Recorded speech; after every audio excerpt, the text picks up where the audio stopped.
So far I've told you things you know in slightly more obscure way.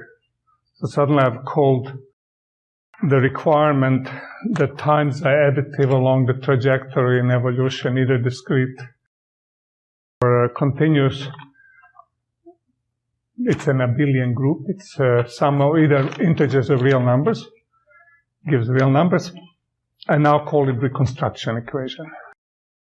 The secret agenda is that when you have group theories, one version of it is officially called reconstruction equation by reputable mathematicians.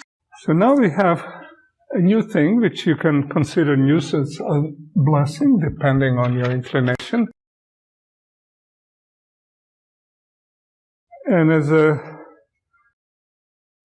theoretical physicist, I am always, in all the courses that I teach at this and any other institution, always saying, if you have it, you must use it.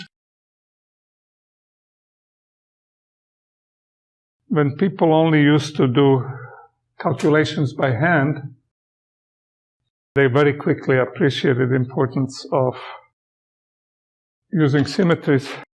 If you just run computers and, go home and have dinner and come back, then it doesn't really matter because stuff you're producing is of no interest anyhow. But here is what happens where you have a continuous symmetry. It's very much like what we already have seen. So you, again, have an evolution operator. Let's make it discrete in time, just simplicity.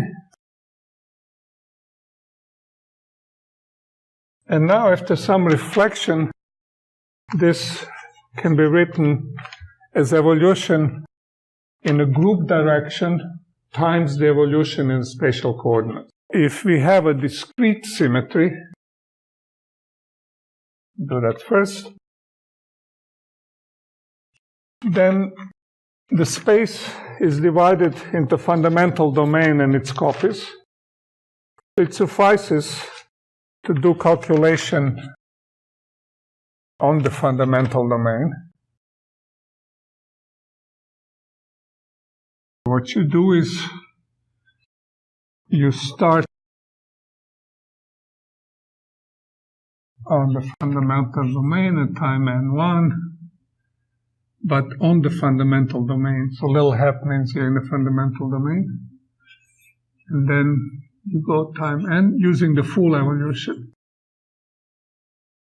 And you end up someplace, and that someplace you can write as group operation, which depends where you started on. It depends on your x and 1, times the image of wherever you ended in the fundamental domain, and 2.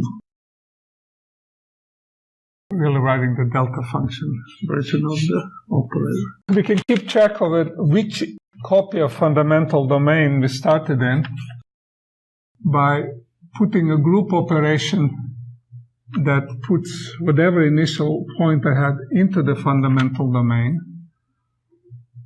putting a group operation where I end back into fundamental domain. And determinism now requires there is a unique transformation G. By multiplication of group operation, there is a unique one, and initial is fixed by where I started, which copy I started in, so everything is unique about this. But there is unique group operation, which is the relative shift between initial and final point. So this has a name. In group theory of finite groups, it's called regular representation. D-reg. This relative operation dg, it's a matrix of dimension, which is the size of the group. So that's a reconstruction equation. It's called that because we can now define a new map by absorbing this group operation into the end of the thing, and 2, which only lives in in the subspace, in the fundamental domain. And if you didn't have this information, we would not know what's happening in the full space. Dynamics in the fundamental domain times this group theoretical dynamics of how am I hopping between images of the fundamental domain enables me to reconstruct the full space trajectory. So nothing has been lost. It's the same thing as before. And now when we take a trace, because again we want to get rid of all times, we also want to get rid of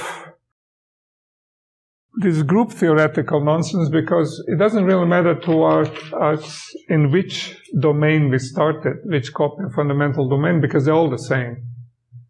So we do it just like we do everything else. We average over them all, and in this case we just integrate over them. So now the trace of lambda to the n can be written as the sum over all group operations over the whole group. So that says I can start at any initial point times this delta function. And you just have to remember everything about this delta function comes from the deterministic dynamics, because they're unique group elements for everything. This Kronecker delta. This Kronecker delta is fully determined by the full Kronecker delta of original problem.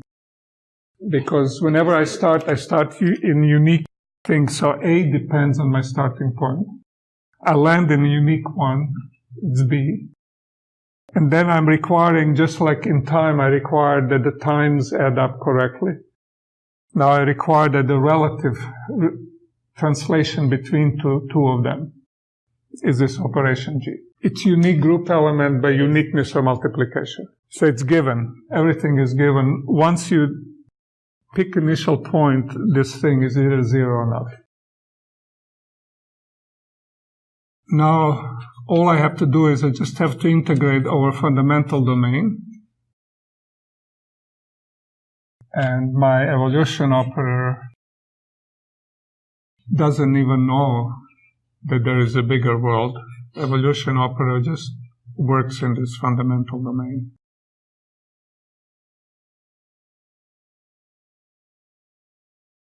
This part no longer depends on A and B. It only depends on their relative difference, which is built into the new dynamics. This part is same for all choices of A and B. That's the trick. It's the invariance that now allows me to pull A outside. Because no matter what A I start with, this part of the trace is independent of starting A. Because only depends on the relative distance between two of them. It only depends on G, and G is being averaged over. When I was discussing time evolution, in this integral, I still cared about the relative time. It showed up in here. And now I still care about both relative time, but also relative distance, because this guy explicitly depends on G. Now there are two interpretations of this formula. One is just identity. One of them says that only when G is identity, I get something here. That's a property of regular representation. The trace of regular representation. Trace means that I have to identify initial and final element. So one interpretation is that this is what I'll call volume.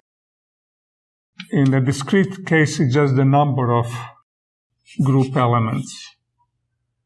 In a continuous case, it will be the volume of the parametrization of the group manifold. Here, this number, volume. So that's just an identity. It just says the trace on a full state space is the same as the trace in a fundamental domain times number of its copies. So that's just identity. But then there is a clever thing about groups, that we can, instead of writing this trace as a trace of identity, we can write it as a sum of irreps. And on each irrep, we have to evaluate, it depends on G. So in this version, only G that survived was identity. But in this version, all values of relative group operation work, and then turns out I also have to count how many times representation shows up.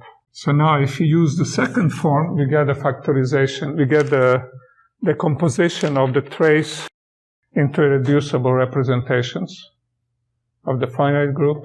Each one can be computed separate.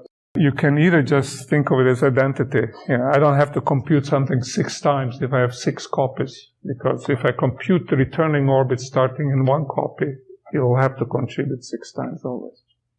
So that's this thing. But this one is a wonderful thing about group theory, that identity can be written as a sum of irreducible representations, or trace of identity, which is the volume of the group, can be written as a sum of irreducible representations.